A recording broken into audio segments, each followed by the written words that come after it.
From Total War here, and today we're going to talk a little bit about the Siege rework information that Creative Assembly released overnight last night, and there's a fair bit of stuff here to digest and talk over. I'm going to try to keep the tone of this video to be hopefully optimistic, but I'm also very skeptical about some of the stuff as well. I hope I'm wrong about the stuff, and I hope I don't come across as pessimistic, but if CA is still working on this stuff and they hear the feedback, hopefully if there are any of my concerns are actually have some sort of foundation, that they fix it before release, because they've still got a little bit of time, not much. So what we've seen so far, it definitely looks cool in terms of the new mechanics for sieges. Now, it's sort of like just reusing the stuff from the survival battles, or maybe the survival battles reusing the stuff from the siege rework, right? Just going over it briefly, because I'm sure most of you are already aware of this stuff now. But basically, sieges will now have a unique resource called supplies, which you will gather passively by owning supply points. So in this particular settlement here, there's 4, but other settlements might have 2 or 3, who knows? I'm sure it'll vary. And there is a rally point, not a rally point, like a strategic point. I don't know what it's actually called. It was in the blog, but I can't remember. And that one's there. That provides you with buffs for your army while you hold it, and then when you lose it, it's gone. And then there's the actual town square, the capture point. If you lose that, that's the one that ends the battle. You lose with that, if you're the defender, that is. So you spend supplies at various preset locations to build towers and barricades, which could be really good.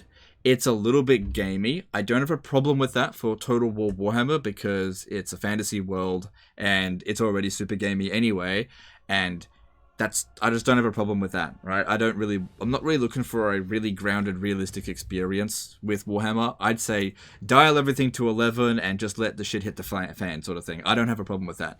But if CA is looking at this stuff being like, ooh, let's introduce this into Medieval 3. No, stop right there. No historical games. Keep the shit out of it, okay? Okay, there's things that should be in historical games and things that should be in fantasy games. And this is definitely fantasy exclusive, I think. I think most people would agree with that, but, sometimes CA just they just want to put all the mechanics in every game sort of thing. Anyway, so the main difference between this and Total War Attila, because in Total War Attila we were able to build barricades, and for the most part they worked out really well, because not only did it slow down the enemy's advance, but also provided reload time reduction for missile units, especially useful if you had crossbowmen. It turned them into essentially machine guns, because they had super high armor piercing, and they just couldn't normally get off their ammunition really quickly. But barricades allowed them to just offload really, really quick. They get hundreds of kills. So if that is the similar in Warhammer 3, and you put missile units up on the wall and they just offload their ammunition really quickly, that's cool. That provides some advantage. If it just allows you to hold them back a little bit longer, that's good. It probably isn't going to hold them back for any more than a few seconds, but this resource here, it's there to be spent. It's not like it requires gold from the actual campaign map to spend, so don't have a problem with it. If you put it in the wrong spot and you want to take it down, you can demolish it and rebuild it somewhere else, get a refund of resources. But if you lose the capture point here, every stuff it's tethered to will be demolished. So I've heard it said as well about this little bar here.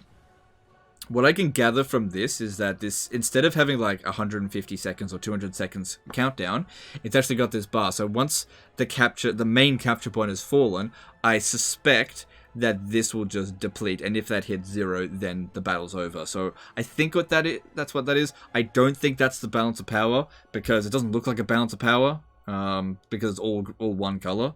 So I don't see a balance of power here at all. So I don't know if they've just obscured it for this particular battle or whatever. It doesn't really matter. And then we can look at the map here. The maps themselves have gotten a lot larger, which is definitely good. The maps in Total War Warhammer 2 are currently way too small, for the most part. There are some maps that are an exception. Yvres I think, was sort of their testing ground for this kind of stuff, because this is, the layouts and the size is very similar to Yvres, but obviously there's more going on in this. I think the actual the actual dimensions of the playable area is more or less the same. It seems like they've just filled up a lot of the empty space that was the deployment zone and just filled it with more city, which is totally fine.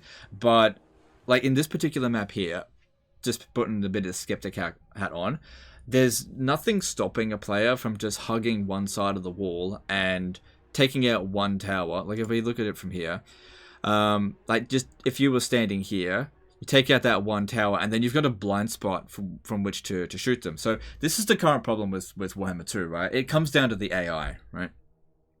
The AI in the sieges defending is extremely passive because at least in my campaigns, most of the sieges that I fight are me attacking a settlement.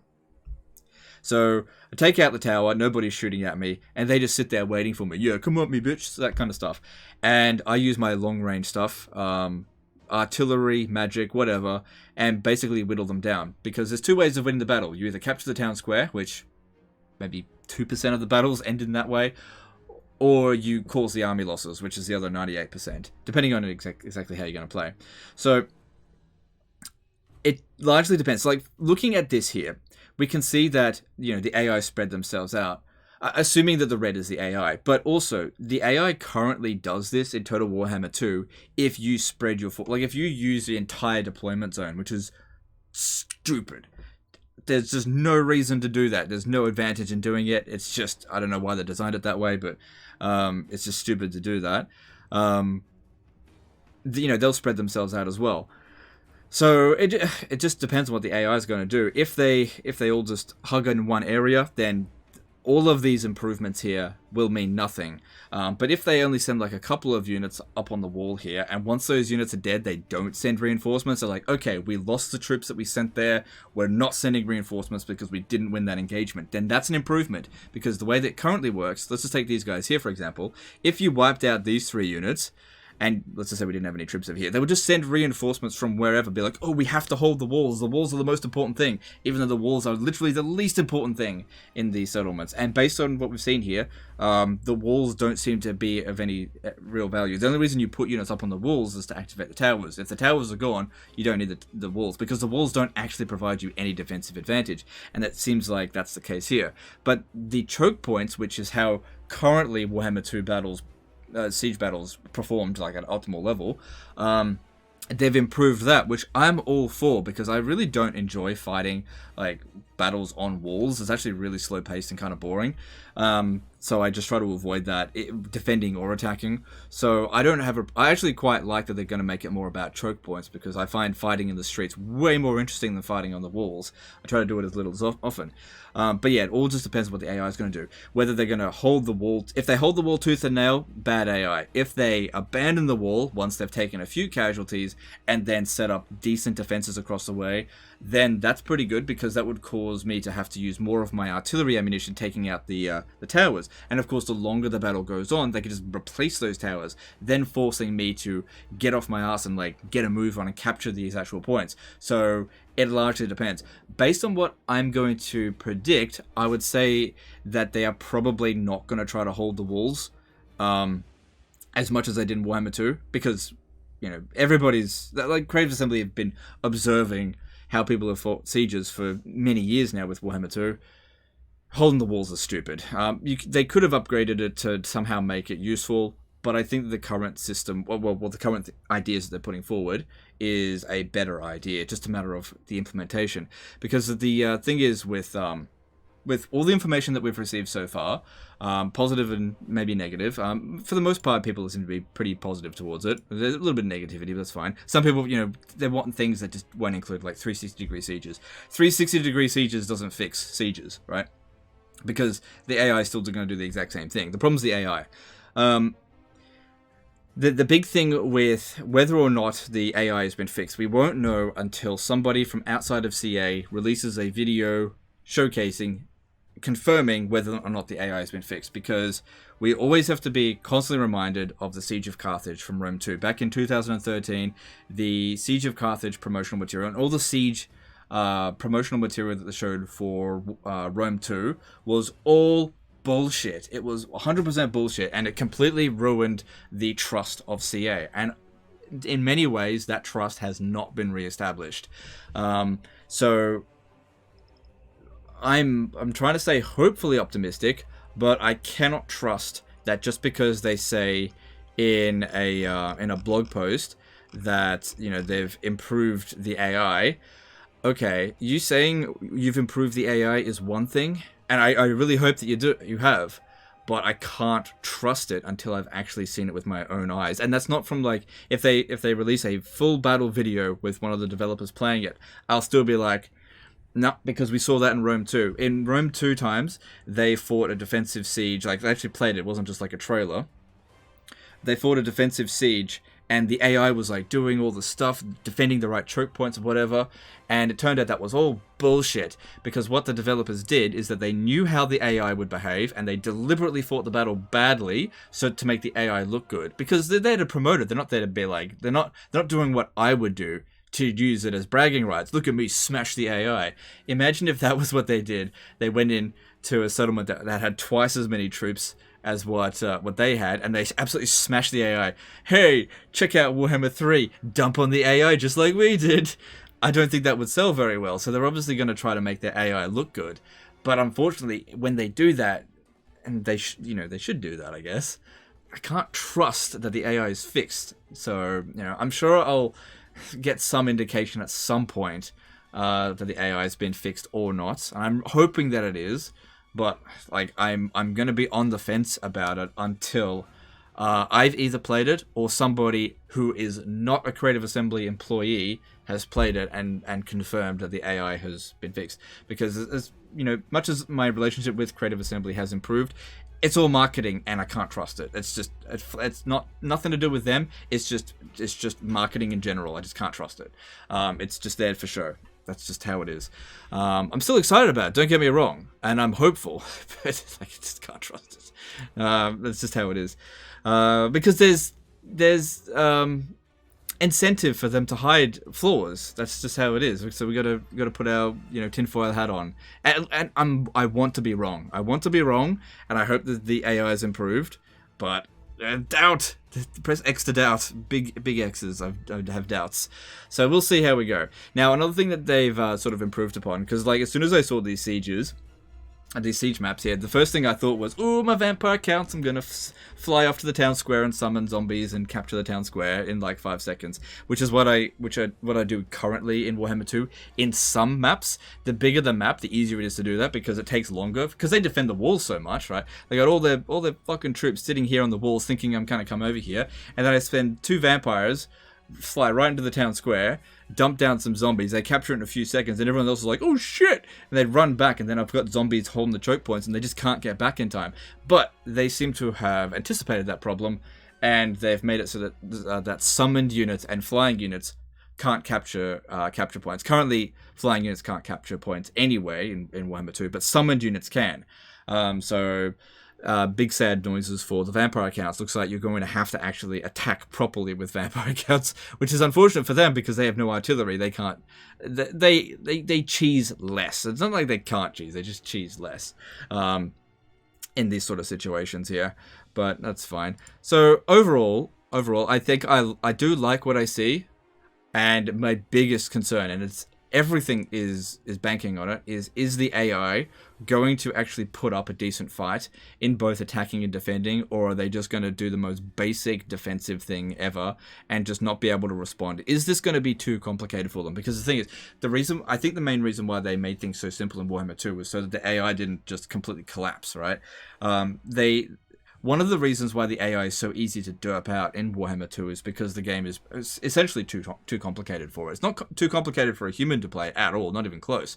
But the Total War AI flounders under complex situations. This is why in Shogun 2, the AI flounders a lot less, because that is an immensely simpler game than Warhammer 2, for example. And basically ways that they find to work around that is to make the AI just like bull rush at you rather than come at you in sort of like a organized fashion and like really plan out what they need to do.